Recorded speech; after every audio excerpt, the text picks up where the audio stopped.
Getting into the advisory now and putting a focus on first home buyers.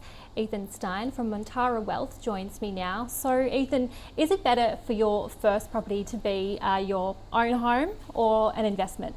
Well, thanks for having me. I think it really depends on you. So there's a bunch of different factors that come into it. And I think for people trying to build out a financial strategy, this is a critical first step. So from a home perspective, there are a bunch of different benefits. So you look at things like CGT exemption. So when you buy a home and live in it, you're exempt from any capital gains tax while you own it or are living in it. From an emotional and stability perspective, when you move into the home, you've got a roof over your head. You can remove the risk of eviction if you've got kids and things like that, which can provide some stability. But from a downside perspective, it can be quite rigid in that you're the only one that can pay the mortgage. You can't really get tenants in there unless you Airbnb a room. On the other side of the spectrum, you look at an investment property, and an investment property is something that can provide other tax benefits from a cash flow perspective with things like negative gearing.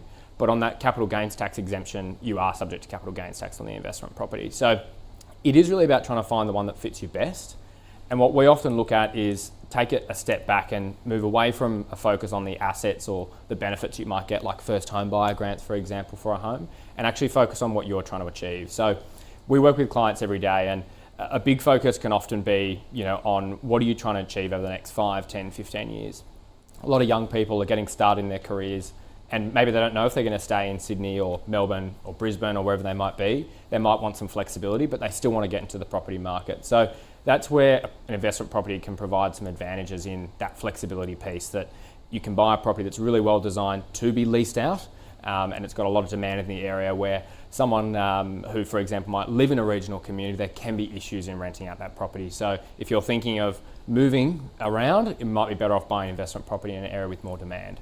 So I think another consideration can also be what your goals are from a family perspective. So if you're looking at starting a family, I really prefer if people have their own home, provide a roof over their head of their family, remove that risk of eviction.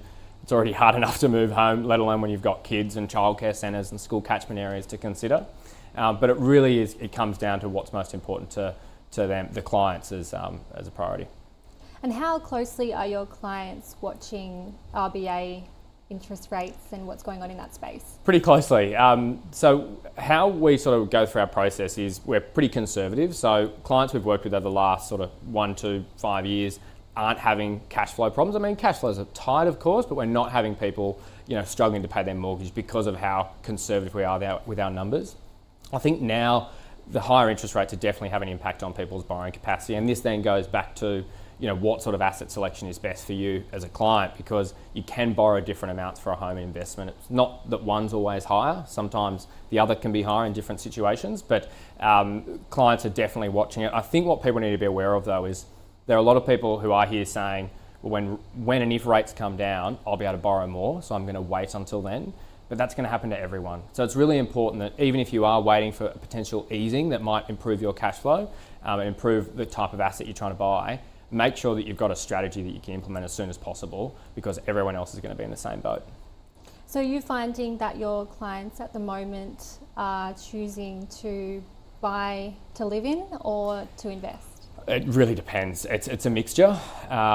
It always comes down to what's most important to them. I've got a bunch of clients who are looking for the needle in the haystack type of home. In Sydney. Sydney's an expensive market, and I encourage people to do that. Depending on your situation, of course, you still want to seek advice. But in those client situations, I'm preferring that they're trying to get a home, but setting really clear timeframes on, we're going to select an area we're going to buy in within 3 months, and then we're going to give ourselves X number of months to actually find a suitable property.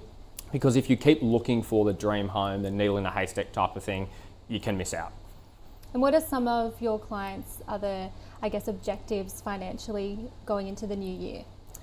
I think for a lot of people, we've been really busy this sort of last week or so, and I think it's very different. We're very far removed from what was happening during COVID periods, where people's cash flow was really strong and they felt like they were in a good position.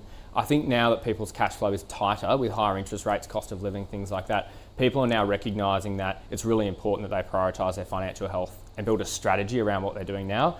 Everyone's working really hard, but if they can do a couple of things in the background that don't have a huge impact on their cash flow, but get them ahead financially for the next 5, 10, 15 years, it's really important. And of course, financial advisors are in high demand. Do you expect 2025 to be quite, busy for your firm?